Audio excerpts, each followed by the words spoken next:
આજે અમે માનગઢની ભૂમિ પર 17 જુલાઈ 2026ના રોજ અહીંયા ગાડી ભેગા થયેલા છે, જેમાં મહારાષ્ટ્ર, રાજસ્થાન, મધ્યપ્રદેશ અને ગુજરાતના તમામ આદિવાસી સમાજના આગેવાનો, યુવા સાથી મિત્રો, અલગ અલગ સંગઠનના લોકો આજે એક મંચ પર અમે ભેગા થયા છે. આજે દેશને આઝાદ થયા 79 વર્ષ થઈ ગયા, તેમ છતાં પણ આજે અમારા આદિવાસી સમાજના લોકો રોડ, રસ્તા, શિક્ષણ, આરોગ્ય માટે આજે એ લોકો વલખા મારી રહ્યા છે. આજે અમારા લોકોને ન્યાય નથી મળતો.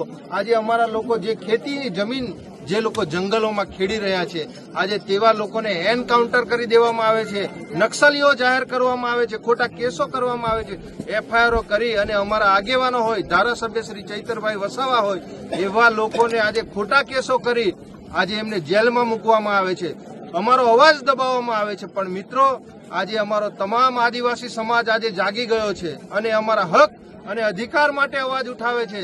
આવનારા દિવસોમાં આ સરકાર સામે અમે મજબૂતાઈથી લડીશું, અમારો અવાજ બુલંદ કરીશું. અમારા ધારાસભ્યો, અમારા આગેવાનોને જે આ ખોટા કેસો, ખોટા ષડયંત્રો કરી અને આ જે કાળા અંગ્રેજોની સાથે સાથે આ ભારતીય જનતા પાર્ટી અને કોંગ્રેસમાં જે ચૂંટાયેલા પ્રતિનિધિઓ છે, એ ધારાસભ્યો હોય, સાંસદ સભ્યો હોય, એ લોકો વિધાનસભામાં અમારો અવાજ નથી મૂકતા, એ સાંસદમાં અમારો અવાજ નથી મૂકતા. અને જ્યારે અમારા સમાજને, અમારા લોકોની જરૂર પડશે, ત્યારે આ તમામ સમાજ આવનારા દિવસોમાં રાજસ્થાન, મહારાષ્ટ્ર અને મધ્યપ્રદેશ અને ગુજરાતમાંથી એક થશે.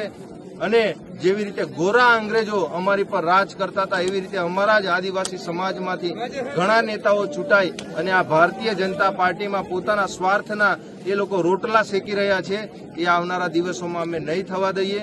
અમારા ચૈતરભાઈ પર પણ આજે ઘણા આગેવાનશ્રીઓએ એ મુદ્દો ઉઠાવ્યો છે કે ચૈતરભાઈ વસાવા પર જે ખોટી કેસો, ખોટા ફરિયાદો, ખોટી એફઆઈઆરો કરી અને એમને જેલમાં એમણે 7 વર્ષની સજા કરવામાં આવી છે. આવનારા દિવસોમાં આ તમામ રાજ્યના લોકો એ ગાંધીનગર કૂચ કરશે અને જરૂર પડશે તો દિલ્હી લોકસભાનો પણ અમે ઘેરાવો કરીશું સંસદમાં.